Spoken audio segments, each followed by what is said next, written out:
벌써요 팔복의 7번째 복입니다. 7번째 복인데요. 이번 주 제목은 이것입니다. 평화는 그리스도인의 것입니다. 예요. 오늘 설교 제목은 평화는 그리스도인의 것입니다. 인데요.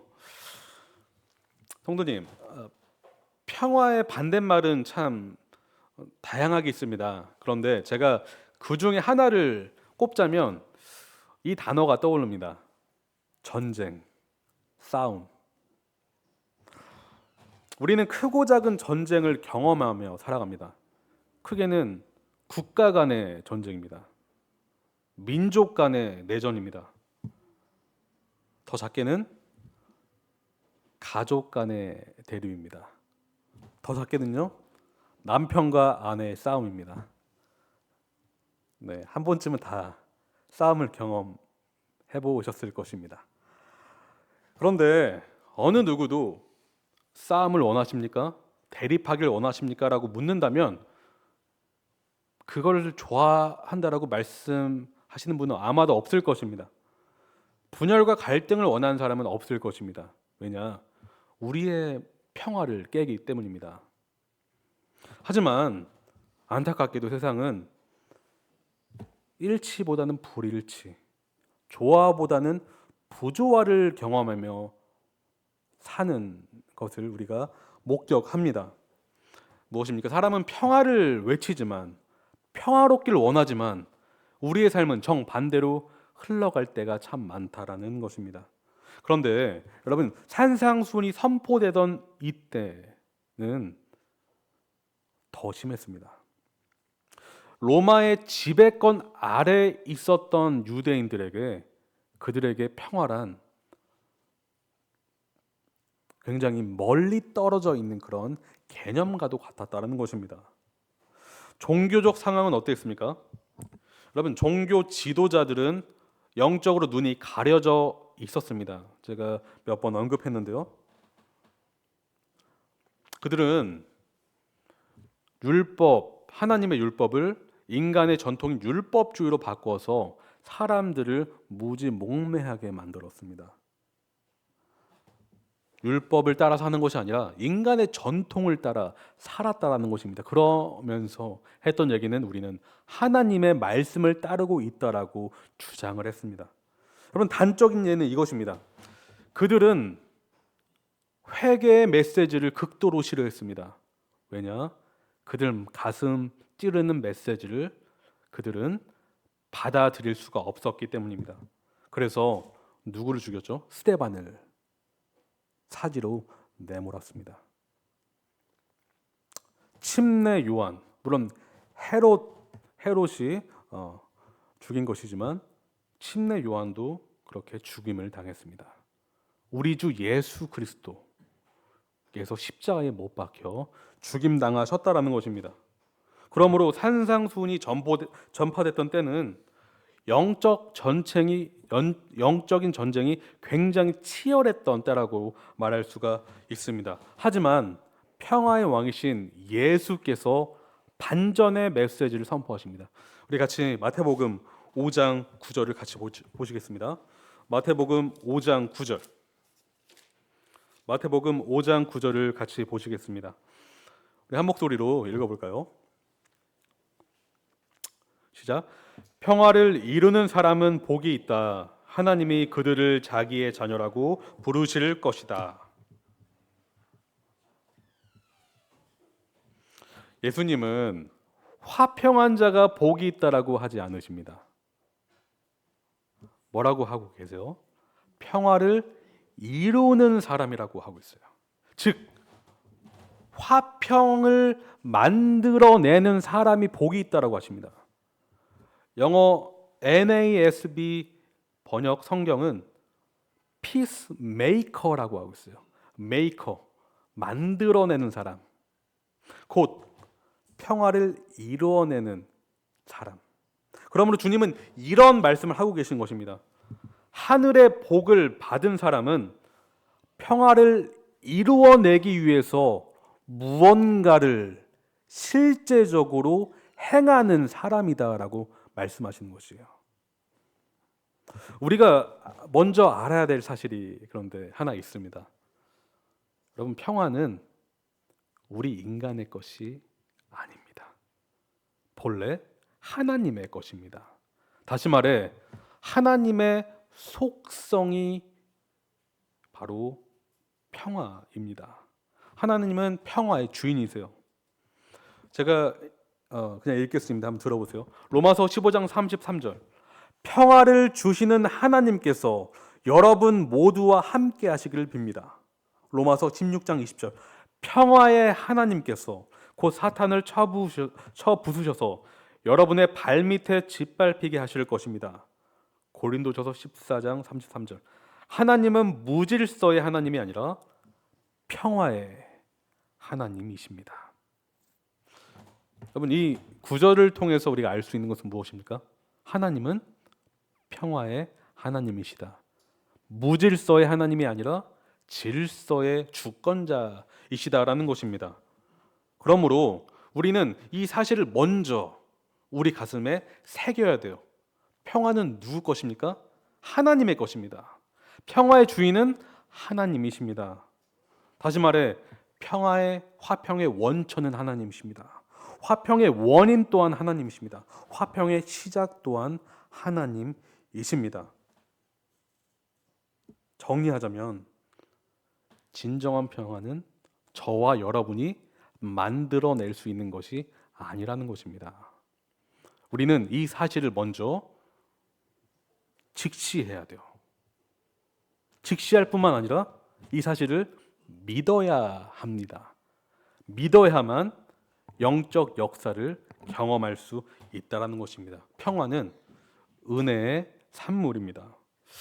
여러분, 바울 서신을 꼼꼼하게 읽어보신 분이시라면 바울 서신의 거의 대부분의 그 첫 인사말이 이렇게 시작한다는 것을 알 수 있어요. 그는 우리 하나님 아버지 하나님과 주 예수 그리스도로부터 은혜와 평강이 있기를 빕니다라고 인사를 합니다. 첫 서두에 항상 이런 인사를 해요. 그런데 여러분, 여기 순서를 한번 봐주세요. 평강과 은혜라고 합니까? 아니면 은혜와 평강이라고 합니까? 은혜가 먼저 나옵니다. 그가 이 순서를 의도적으로 이렇게 말하는 데는 이유가 있어요. 평강은 은혜의 산물이라는 것입니다. 은혜로 출발한다는 것입니다. 다시 말해 평화는 하나님의 선물인 것입니다. 그러므로 우리가 피스메이커, 화평한 자가 되기 위해서는 무엇을 얻어야 돼요? 하나님의 은혜를 얻어야만 된다는 것이에요. 은혜가 없이는 불가능하다는 것입니다. 성도님, 그렇다면 예수께서 오늘 본문에서 말씀하시는 화평을 이뤄낼 수 있는 사람은 누구일까요? 첫째는 그리스도 예수 자신이십니다. 그런데 둘째는요, 그분을 믿는 그리스도인입니다. 이 외에는 예수께서 말씀하시는 평화를 이루어낼 수가 없어요. 평화를 외치지만 기독교의 평화, 여기서 말하는 그 본질적인 그 평화를 만들어낼 수가 없다는 것입니다. 오직 그리스도 예수와 예수님을 믿는 하늘의 백성만 이 복을 누릴 수 있고 나타낼 수가 있는 것입니다. 그럼 물론 세상도 평화를 노래해요. 평화를 노래합니다. 인종차별, 내전, 국가 간의 전쟁을 반대하기 위해서 대규모 시위를 벌이죠. 평화를 되찾아내기 위해서 시위를 합니다. 심지어는 거짓 종교 단체도 평화를 노래요. 무엇이죠? 여기 보니까 통일교 큰 건물이 하나 있더라고요. 네. 통일교 사회, 경제, 정치, 언론, 예술, 심지어 종교적인 통합을 이루어냄으로 인해서 세계 평화를 건설하자라는 이념을 주장하는 것이 바로 이 거짓 단체입니다. 하지만 여러분, 참된 화목은 세상이 주장하는 이념이나 사상으로 만들어낼 수 있는 것이 아니라는 것입니다. 이런 거짓 종교단체가 말하는 사상으로 될 수 있는 것이 아니라는 것입니다. 참된 화평은 오직 그리스도 예수께만 있습니다. 참된 화평은 오직 그분을 믿는 백성 안에서만 발견될 수가 있습니다. 제가 왜 이렇게 말씀드리는지 논증을 해보겠습니다. 두 가지 이유를 말씀드릴게요. 첫 번째 이유입니다. 왜 화평이 예수께만 있다라고 말씀드리는지, 왜 그분을 믿는 백성에게만 있다라고 말씀드리는지 그 이유를 두 가지 이유를 말씀드릴게요. 첫 번째 이유는요, 참된 평화는 죄가 해결되어야만 하기 때문입니다. 참된 평화는 죄가 해결되어야만 얻을 수 있는 것이기 때문입니다. 우리 삶에 평화가 깨지는 경우가 참 많이 있습니다. 어떤 경우가 있습니까? 아까도 말씀드렸지만 남편과 아내의 사소한 말다툼, 자녀의 불순종, 친구의 어떤 무시, 직장 동료와의 의견 대립, 이런 것들, 우리는 우리 삶 속에서 이러한 갈등과 대립을 경험합니다. 그런데 여러분,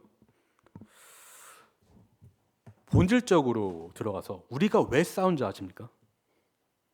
우리가 왜 다투는지 아십니까? 왜일까요? 상대방 때문입니까? 아니면 나 때문입니까? 여러분, 우리가 싸우는 이유의 근본적인 이유는요, 우리가 죄인으로 태어나기 때문입니다. 우리가 죄 중에 태어난 죄인이기 때문입니다. 원인은 다시 말해 죄 때문입니다. 죄 때문이에요. 싸움과 분열은 죄가 낳은 맏아들과도 같습니다. 비유하자면 말이죠. 장자와도 같습니다. 죄는 이미 어머니 태로부터 우리 내면을 장악해 버렸다는 것입니다. 그러므로 죄는요, 날 때부터 우리를 전쟁 용사로 만들어 버렸어요. 쉽게 말해 싸움꾼으로 태어나게 만들어 버렸다는 것입니다. 선천적인 우리의 유전자라는 것이요.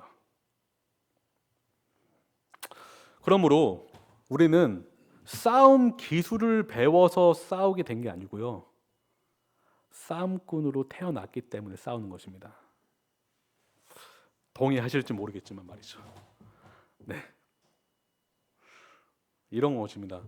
우리가 범죄했기 때문에 죄인이 된 것이 아니라 죄인으로 태어나기 때문에 범죄하는 것이에요. 우리 존재 자체가 그렇다는 것입니다. 다시 말해, 우리가 싸우는 이유는 우리 내면 안에는 그 싸움의 DNA가 박혀 있기 때문입니다. 그래서 상대방이 내 의견과 달랐을 때는 우리는 그 의견을 묵살하고 싶어 하는 것입니다. 왜냐? 내가 왕이 되어야 되기 때문에. 내 의견이 관철되어야만 승리할 수 있기 때문에. 그것은 우리 마음 안에 깊게 새겨져 있는 우리의 정체성인 것입니다. 야고보는 그래서 이렇게 말해요. 야고보서 4장 1절 같이 한번 찾아볼까요? 야고보서 4장 1절입니다. 야고보서 4장 1절을 같이 읽어보도록 하겠습니다. 야고보서 4장 1절 시작. 무엇 때문에 여러분 가운데 싸움이나 분쟁이 일어납니까?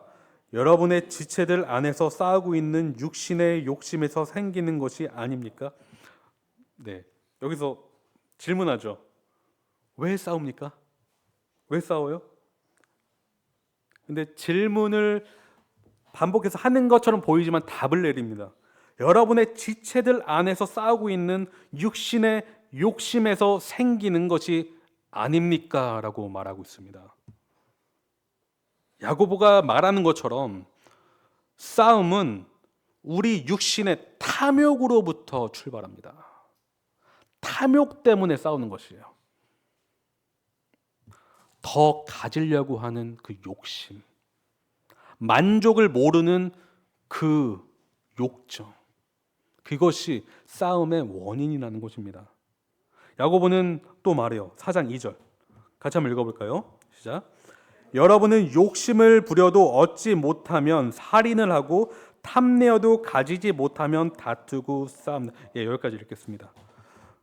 욕심을 부려도 얻지 못하면 뭐라 한다고 그러죠? 살인을 하고 탐내어도 가지지 못하면 다투고 싸웁니다.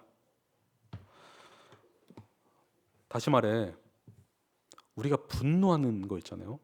화내는 거 있죠. 그것은 우리의 탐욕으로부터 출발하는 것입니다. 이처럼 죄는 대립, 분열, 관계 단절, 결국은 사망을 낳습니다.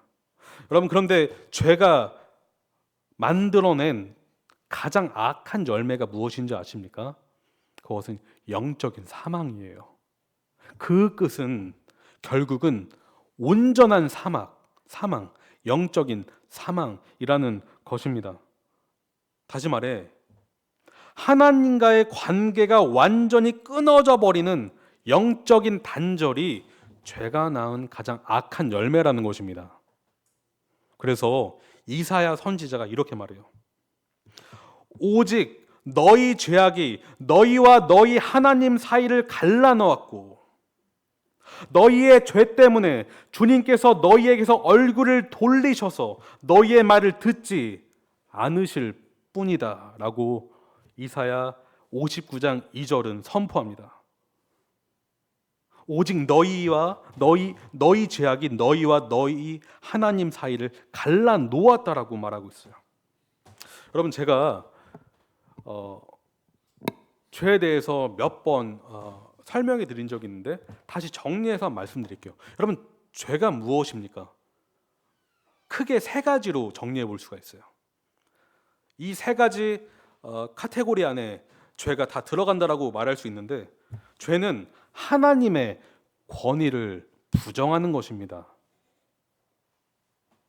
다시 말해, 하나님의 권위를 인정하지 않는 교만에서부터 죄가 출발합니다. 결국 죄의 씨앗은 교만이에요. 교만입니다. 그래서 하나님의 권위를 거부하며 반역자의 삶을 살게 만들어 버리는 것이 죄입니다. 또한 죄는 진리를 왜곡시킵니다. 결국 죄는 왜곡적인 렌즈를 가지고 진리를 거짓으로 바꾸어 버린다는 것입니다. 그것이 죄의 특징이에요. 그래서 우리가 성경을 아무리 보아도 해석을 어떻게 한다고요? 자기 입맛대로 해석을 해요. 자기 마음대로 해석해요. 그래서 순종 또한 자기 뜻대로 순종하는 것입니다. 그런데 그런 사람은 성장할 수가 없습니다. 왜냐? 이 말씀을 이미 왜곡하는 자리로 나가기 때문에. 에덴 동산에서 아담과 하와가 뱀의 거짓말을 따르며 진리를 의심하고 불순종했던 것이 바로 대표적인 예예요. 제 세 번째 특징은요, 하나님의 영광을 떠납니다. 하나님의 영광을 떠난다. 마치 이런 것입니다. 그 관역에 이제 화살을 던지잖아요. 근데 그 화살이 관역을 비껴 나가는 것이 바로 이런 한 예라고 이제 비유하자면 그런 예라고 볼 수가 있는데, 다시 말해 죄는 자기 영광을 추구하는 것입니다. 자기 영광을 추구하는 것. 그래서 거듭나지 않은 죄인은 하나님을 위해서 사는 것이 아니라 자기 만족과 자기 영광만을 위해 사는 삶을 살게 되는 것이죠. 그래서 삶의 주인을 자신으로 대처하는 것. 그러므로 여러분, 죄의 결과는 결국은 하나님으로부터 떠나게 되는 것이고요. 하나님과 관계가 단절되는 것입니다. 죄는 하나님과 인간 사이를 끊어버릴 뿐만 아니라 화평을 산산조각 내게 합니다. 그러므로 우리가 다 이 모든 논의를 정리했을 때 죄인으로 태어난 모든 인생이 직면한 진짜 문제는 상황의 어려움이 아니라는 것입니다. 진짜 문제는 인간 사이의 그 대립과 갈등이 아니라는 것입니다. 우리 인생이 직면한 진정한 문제는 하나님과의 단절입니다. 하나님과의 관계 없음입니다. 하나님과의 화평 없음이 우리 인생이 직면한 최대 문제라는 것입니다. 그런데 바울은 주 예수를 믿는 자들에게 복된 소식을 전해요. 예수 그리스도를 통해서 그 죄인이, 모든 죄인이 예수님을 통해서 화평할 수 있게 되었다라고 말하기 때문입니다. 로마서 5장 1절을 제가 읽겠습니다. 우리는 믿음으로 의롭다 하심을 받았으므로 우리 주 예수 그리스도로 말미암아 하나님과 더불어 화평을 누리고 있습니다. 여러분, 누구로 더불어 화평을 누리게 됐다고 하고 있죠? 예수 그리스도로 말미암아. 화평은 그리스도께서 우리 대신 죄를 해결하셨기 때문에 누리게 된 축복인 것입니다. 그러므로 참된 평화는 죄를 사해야만 얻을 수 있는 것입니다. 두 번째, 화평이 예수 그리스도 안에 있는 둘째 이유는 참된 평화는 희생의 대가를 요구하기 때문입니다. 참된 평화는 희생의 대가를 요구하기 때문입니다. 성도님도 잘 아실 것입니다. 가치 있는 일일수록 헌신과 수고를 요구한다는 것을 말이죠. 시간을 많이 투자하는 일일수록 그 일은 굉장히 가치 있는 일인 경우가 참 많습니다. 그러니까 쉽게 얻어낸 성과는 어떤 면에서 굉장히 가치가 항상 절대적인 것은 아니지만 가치가 조금 떨어져 보이는 일일 경우가 많아요. 마치 어려운 시험일수록 더 많은 시간과 에너지를 요구하는 것처럼 말입니다. 그런데 예수께서 가르치시는 화평이 그렇다는 것입니다. 이 화평은요, 엄청난 수고와 노력을 요구하며 심지어는 희생을 요구합니다. 이 평화를 위해서 말이죠. 우리는 그러므로 복음의 관점에서 예수 그리스도의 가르침을 이해할 필요가 있는 것입니다. 여러분, 유대인과 이방인의 관계를 잘 알고 계실 것이요. 여러분, 유대인과 이방인의 관계, 예수님 시대에 유대인과 이방인의 관계는 어떠했습니까? 좋았나요? 안 좋았나요? 굉장히 안 좋았어요. 마치 물과 기름처럼 섞이지를 못했습니다. 왜냐하면 율법을 소유한 유대인들은 이방인들을 무시했습니다. 그리고 이방인들 또한 유대인들을 싫어했죠. 한 예가 있습니다. 여러분, 헤롯 성전에는 바깥들과 안들이 있었어요. 성전 안에 말이죠. 그래서 이 바깥들은 이방인이 출입할 수 있었지만 안쪽들은 이방인이 출입을 할 수가 없었어요. 금지되었는데요. 그런데 이 경계선 안에는 이런 문구가 있었다고 합니다. 이방인이 경계선을 넘어올 때는 사형에 처한다. 네, 굉장히 무서운 문구죠. 그러니까 어떻게 해요? 그 둘은 섞일 수가 없는 것이에요. 네, 이미 이 예를 통해서도 알 수 있는 것입니다. 이러한 역사적 배경 속에 바울은 놀라운 사실을 전하는데요. 에베소서 2장을 한번 보실게요. 에베소서 2장 14절. 에베소서 2장 14절. 에베소서 2장 14절부터 17절까지를 우리 같이 한번 읽어볼까요? 에베소서 2장 14절부터 17절입니다. 시작. 그리스도는 우리의 평화이십니다. 그리스도께서는 유대 사람과 이방 사람이 양쪽으로 갈라져 있는 것을 하나로 만드신 분이십니다. 그분은 유대 사람과 이방 사람 사이를 가르는 담을 자기 몸으로 허무셔서 원수된 것을 없애시고 여러 가지 조문으로 된 계명의 율법을 폐하셨습니다. 그분은 이 둘을 자기 안에서 하나의 새 사람으로 만들어서 평화를 이루시고 원수된 것을 십자가로 소멸하시고 이 둘을 한 몸으로 만드셔서 하나님과 화해시키셨습니다. 그분은 오셔서 멀리 떨어져 있는 여러분에게 평화를 전하셨으며 가까이 있는 사람에게도 평화를 전하셨습니다. 여러분, 여기서 둘은 아시겠지만 이방인과 유대인을 뜻합니다. 아까도 말씀드렸지만 이 둘은 마치 원수와도 같았어요. 이 둘 사이에는 거대한 장벽이 놓여져 있습니다. 평화가 없었다라는 것입니다. 그런데 놀라운 반전의 메시지가 이 안에 있죠. 이 둘을 한 몸으로 연합시키셨는데 그분이 바로 누구시라고요? 그리스도 예수라는 것입니다. 이 둘이 하나님을 아버지로 모시며 한 자녀가 될 수 있었는데 바로 그리스도 예수의 십자가 희생 덕분에 그렇게 되었다는 것입니다. 여기서 원수된 것을 십자가로 소멸하셨다는 의미는 예수님의 십자가 희생이 원수되었던 이 둘의 증오심과 적대심을 산산조각 내셨다는 것이에요. 여러분, 이 메시지가 우리에게 시사하는 바가 있습니다. 화평을 이루어내기 위해서는 우리는 먼저 예수님을 의존해야 합니다.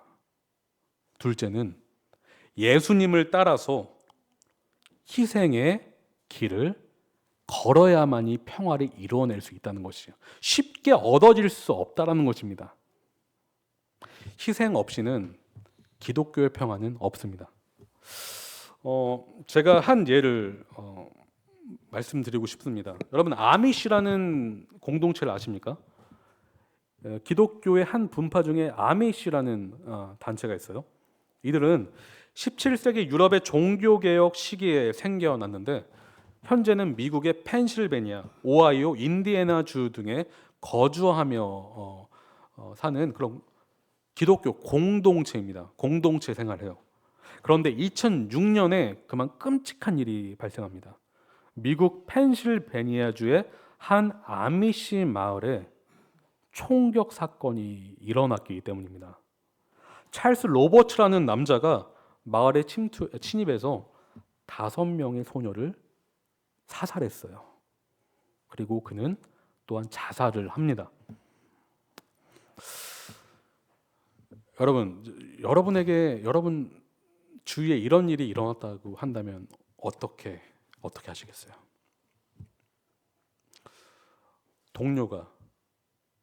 동료의 자녀가 총에 맞아서 죽었다. 혹은 칼에 맞아서 죽었다라고 했을 때. 그런데 아미시 공동체는요, 굉장히 놀라운 반응을 해요. 세상이 이해할 수 없는 반응을 합니다. 그들은 복수의 마음을 내려놓습니다. 되려 예수께서 가신 십자가의 길을 걷기로 결단을 합니다. 어떻게요? 찰스 로버츠의 아내와 자녀에게 가서 용서의 말을 전했기 때문입니다.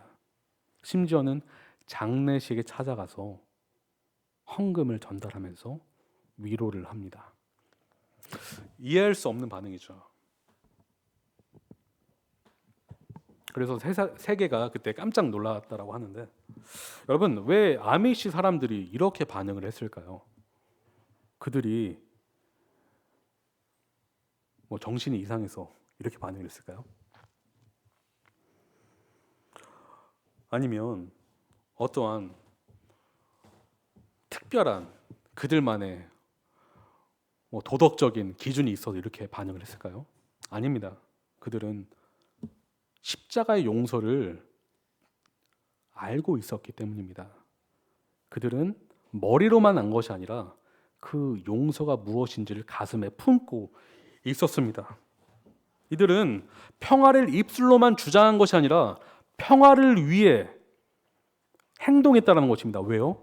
예수께서 그들에게 은혜를 베푸셨기 때문에, 예수께서 그들에게 용서를 베푸셨기 때문에 그들은 예수 그리스도를 따라간 것뿐입니다.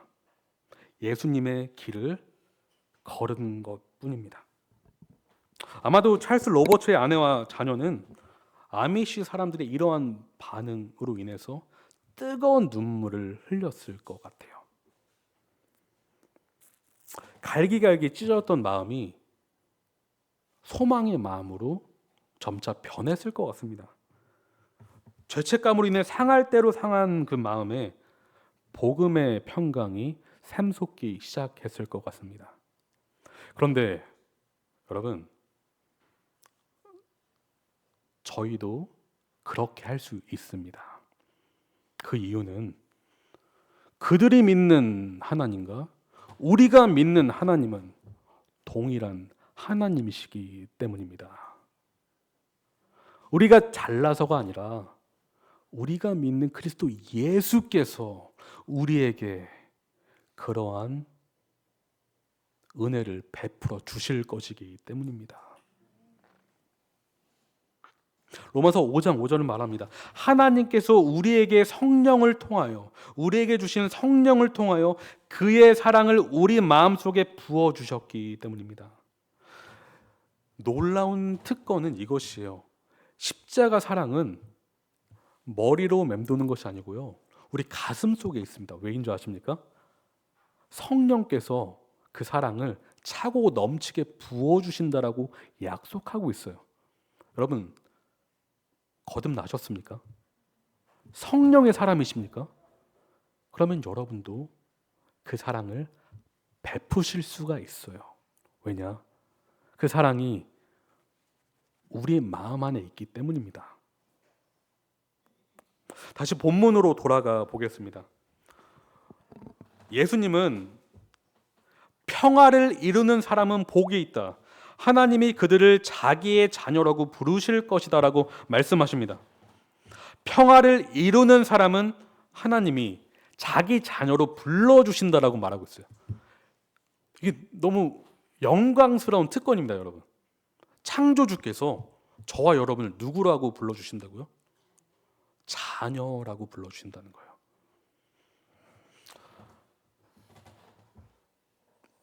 목포에 높은 사람이 우리 이름을 안다라고 했을 때도 조금은 뿌듯할 수 있습니다. 전라남도 도지사가 우리 이름을 알고 있다라고 했을 때 조금은 뿌듯할 수가 있습니다. 그런데 하나님은 세상의 왕이십니다. 그 왕이 여러분을 아들, 딸로 여기신다는 것입니다. 이것이 우리의 기쁨이고요, 우리의 위로이자 우리의 소망인 것입니다. 힘들 때에도 우리가 다시 일어설 수 있는 이유는 하나님이 우리의 아버지이시기 때문에. 그런데 여러분, 예수님은요, 이 말씀을 통해서 이런 말씀을 하고 계세요. 하나님의 자녀라는 것은 하나님을 닮은 존재란 뜻입니다. 다시 말해, 우리는 누구를 닮아야 되는 것이에요? 하나님을 닮아야 하나님 자녀로 불릴 자격이 된다는 것입니다. 좀 갑자기 마음이 힘들죠. 하나님의 성품을 닮아야 된다고요? 네.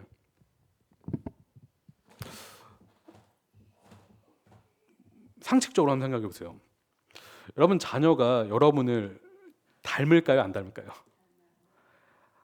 닮을 수밖에 없습니다. 어쩔 수 없어요. 네.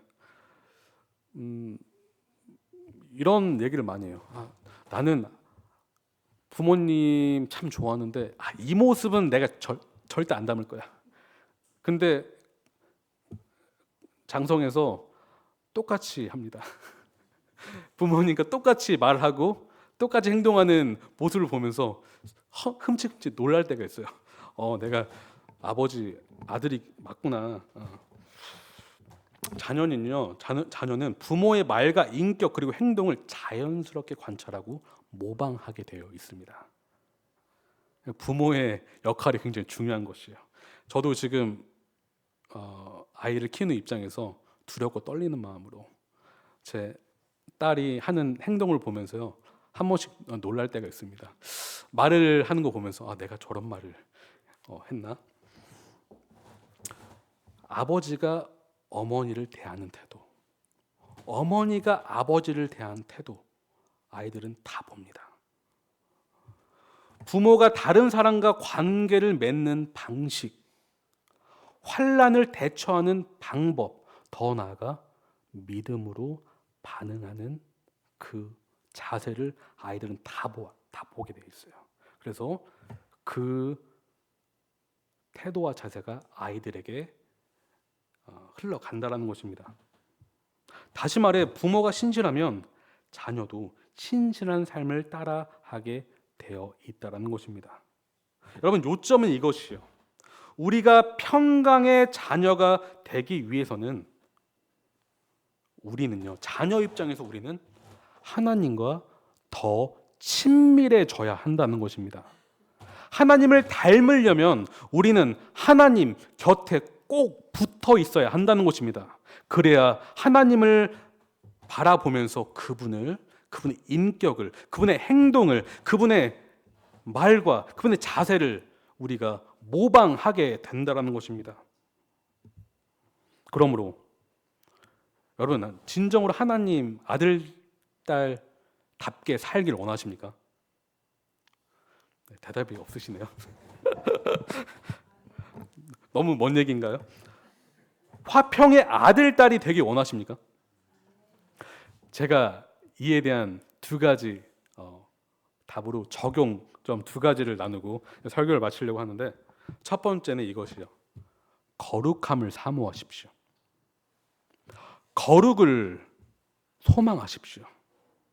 이것이 비결입니다. 복음주의 작가 아더 핑크는 이렇게 말해요. 화평은 의를 희생하여 구하게 되는 것이 아니다.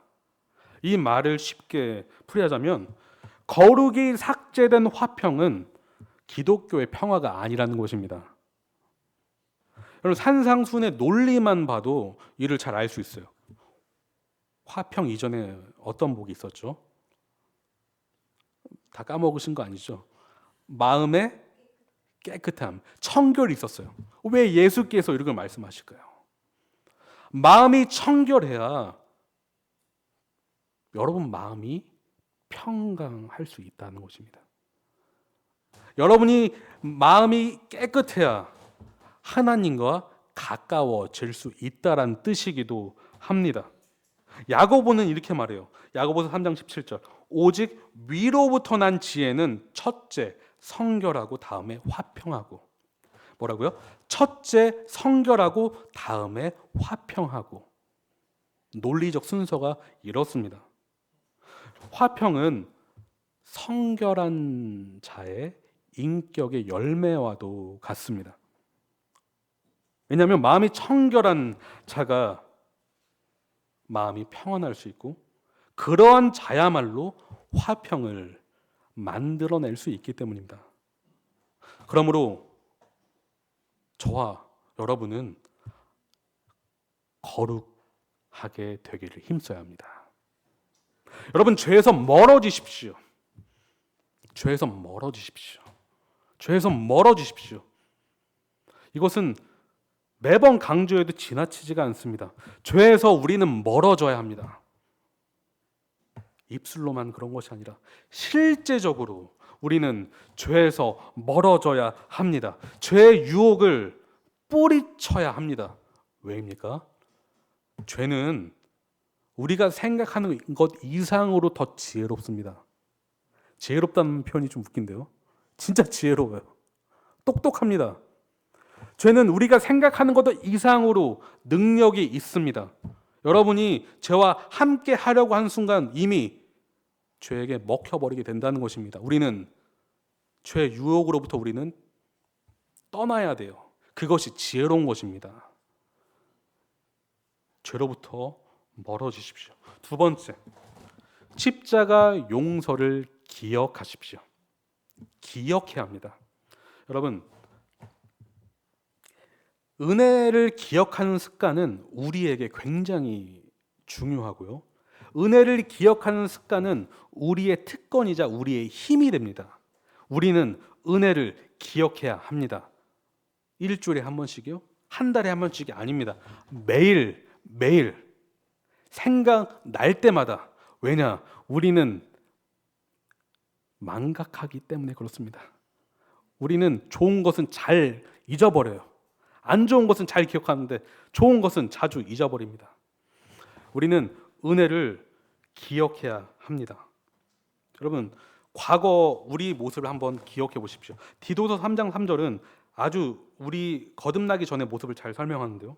진리에 대해 어리석고 순종하지 않았으며 여러 정욕과 쾌락에 이리저리 끌려다니는 노예였고 악한 마음과 시기심으로 서로 미워하며 사는 존재였다라고 진단하고 있습니다. 다시 말해 평화를 깨는 주범은 우리 자신이었다는 것이에요. 하지만 우리는 다른 존재가 되어버렸죠. 십자가 용서로 말미암아 하나님과 화평하게 되었죠. 다른 사람과 화목하게 될 수가 있는 존재가 되었습니다. 그러므로 어렵지 않습니다. 십자가 은혜를 여러분 기억하십시오. 매일매일 삶 속에서 말이죠. 십자가 복음을 매일 묵상하는 것이야말로 여러분의 힘입니다. 이것이 힘이에요. 복음과 가까이 할 때 복음의 주인이신 하나님과 여러분 가까워질 수가 있습니다.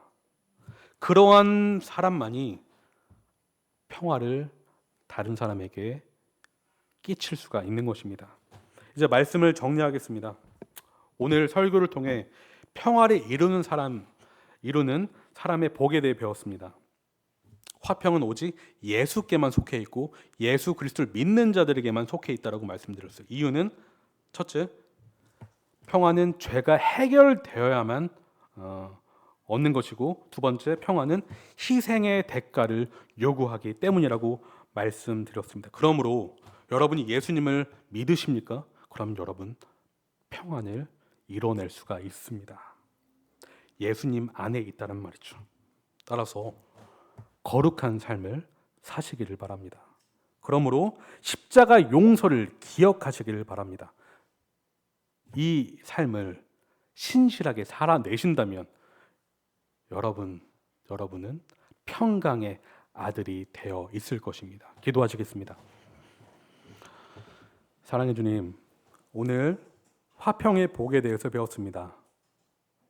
저희에게 평화를 알려주셔서 감사합니다. 평화의 복을 주심에 감사합니다. 주님, 이 복을 매일매일 기억하길 원하고 이 복을 다른 사람들에게도 나눠주길 원합니다. 주여, 저희의 입술을 열어서 그 복음을 전하게 하여 주셨고 우리의 인격과 우리의 삶을 통해서 이 복이 흘러 나가게 도와주시옵소서. 주님 사랑합니다. 예수님의 이름으로 기도합니다. 아멘.